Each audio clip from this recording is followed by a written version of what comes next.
1-2 pour la phrase. Et c'est encore bon tes doigts? Ouais. Ah, j'aime bien. C'est ma vie ça.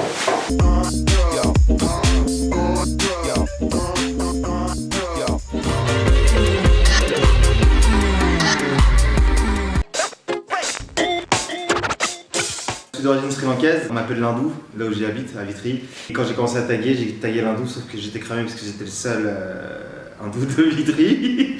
Et du coup j'ai mis un 2 parce que ma mère, quand elle dit un 2, elle dit hindou avec son accent.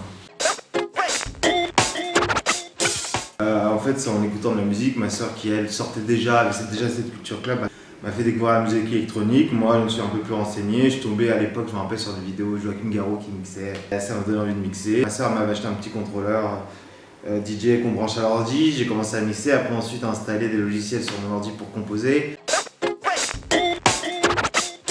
Alors généralement, je pars à partir d'un sample, donc je trouve un sample, je décortique un peu dans tous les sens. J'essaie de faire une boucle avec. Dès que la boucle sonne bien, sans batterie, sans beat derrière, c'est que c'est la bonne, et ensuite après je travaille sur le beat. Mais je commence toujours par le sample et jamais par le beat. J'aime pas trop aller chercher, c'est plus j'attends que les trucs viennent vers moi, c'est vrai, ça a l'air un peu fainéant. Mais en fait, vraiment, c'est plus spontané. Tous les morceaux que j'ai fait qui ont marché ou que j'ai adoré, c'était des morceaux où les samples m'étaient tombés dessus par hasard. Le fil de mes rêves avec 113, ce sont originaires de ma ville et j'ai toujours kiffé, c'est eux qui m'ont fait kiffer le rap au début.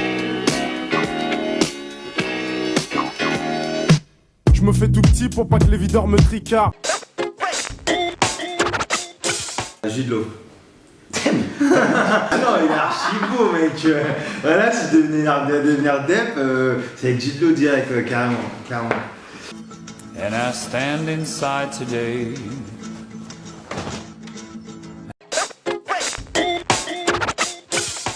Actif, c'est quand tu... Ouais, vas-y, actif, gros. Ouais. Quoique... Hein? Non.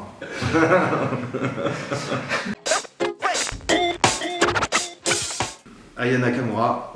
Mais clairement, Jaja et comportement. Comportement, bah ouais. J'ai dit comportement, bah ouais. Comportement, bah ouais. Ah ouais, moi je sais dire, c'est invisible. Pourquoi tu viens me demander? Pour aller regarder les filles sous les douches. C'est comme toi, tu vas te branler sur la douche et tu réfléchis à la vie, tu te poses des trucs. La douche c'est vraiment le moment le plus intime que personne n'a accès, tu vois. Et ça m'intrigue un peu. C'est pas pour le côté sexuel. Brunch électronique, c'était un dimanche, c'était la fête des mères. J'avais invité ma mère, c'était un gros festival en après-midi. Je mixe et d'un coup, quelqu'un qui touche à ma jambe, je regarde sous le boost, il y avait ma mère sous le boost qui était passée en dessous pour me demander des bières. Elle me fait comme ça: Kevin, elles sont où les bières? C'est pas vraiment le pire, mais l'histoire est un peu. Ça m'a pincé un peu. Je jouais après Kerry Chandler. Je suis arrivé un peu 5 minutes en retard sur le. C'est un peu con comme histoire.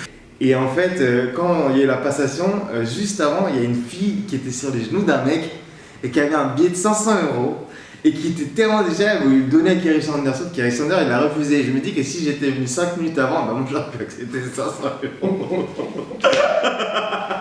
Et du coup j'avais le seum. Je dois rendre mon EP qui sortira sûrement au printemps. D'ici là aussi il y aura un autre projet que je fais avec mon ami Workers sous le nom de Goose du Group. On va sûrement sortir ça, on va voir, peut-être cet été, soit à la rentrée.